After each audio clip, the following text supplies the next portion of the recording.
Déclaration des groupes parlementaires de l'opposition relative à la révision constitutionnelle.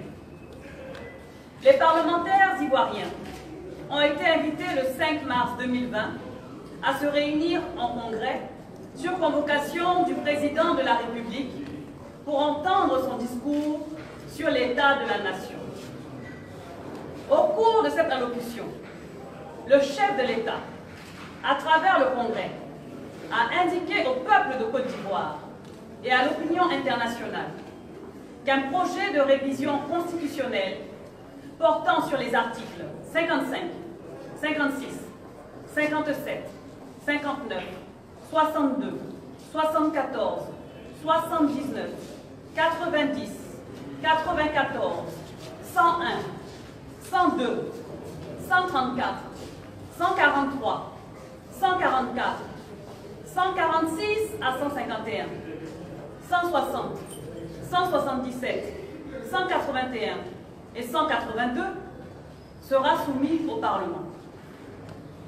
Ces modifications s'articulent autour de trois grandes réformes touchant le pouvoir exécutif, le pouvoir législatif et le pouvoir judiciaire. L'ensemble des modifications projetées touche le cœur même de la Constitution, avec notamment le statut du vice-président de la République et la continuité du mandat parlementaire. Si cette réforme est adoptée, le vice-président serait désormais nommé par le président élu, avec l'accord du Parlement, dont le mandat couvrirait au-delà du terme constitutionnel indiqué. En réalité, il s'agit donc d'une nouvelle constitution et non d'une révision constitutionnelle.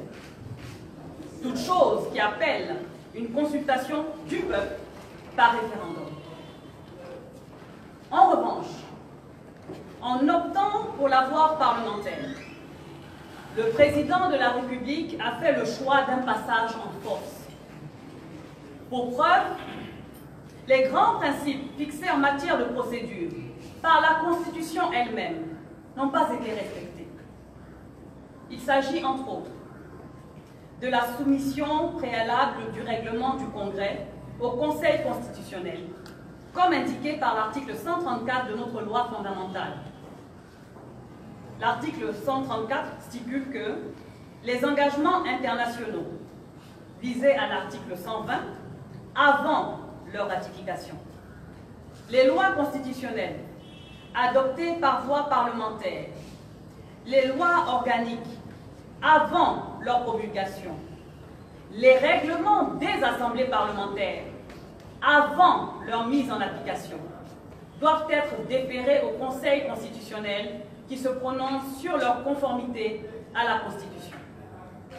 La saisine du Conseil constitutionnel suspend le délai de promulgation ou la mise en application.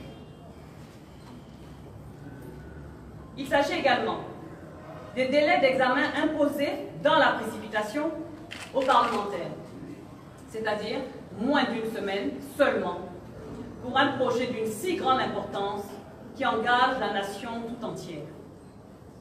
De plus, 5 collègues députés détenus en attente de jugement se trouvent dans l'impossibilité de déléguer leur vote par procuration, alors que selon l'article 7 de la Constitution du 8 novembre 2016, consacrant la présomption d'innocence, ils jouissent encore de leurs droits politiques.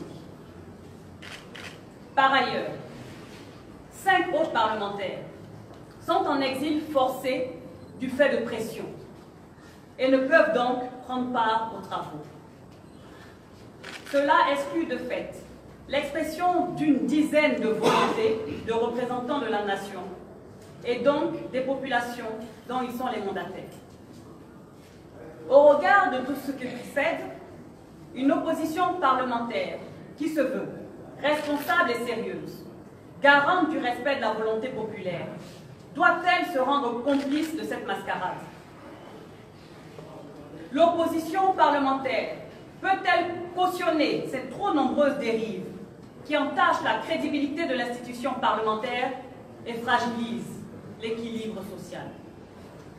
Pour les groupes parlementaires PDCI RDA, Rassemblement et Vox Populi, il ne pourrait en être question. Au nom du peuple de Côte d'Ivoire, nous disons non au projet de révision constitutionnelle. Par conséquent, les parlementaires de l'opposition se retirent dès cet instant des travaux parlementaires visant à modifier la loi fondamentale de notre pays pour les groupes parlementaires d'opposition, PDCI RDA, Rassemblement et Vox Populi. Je vous remercie.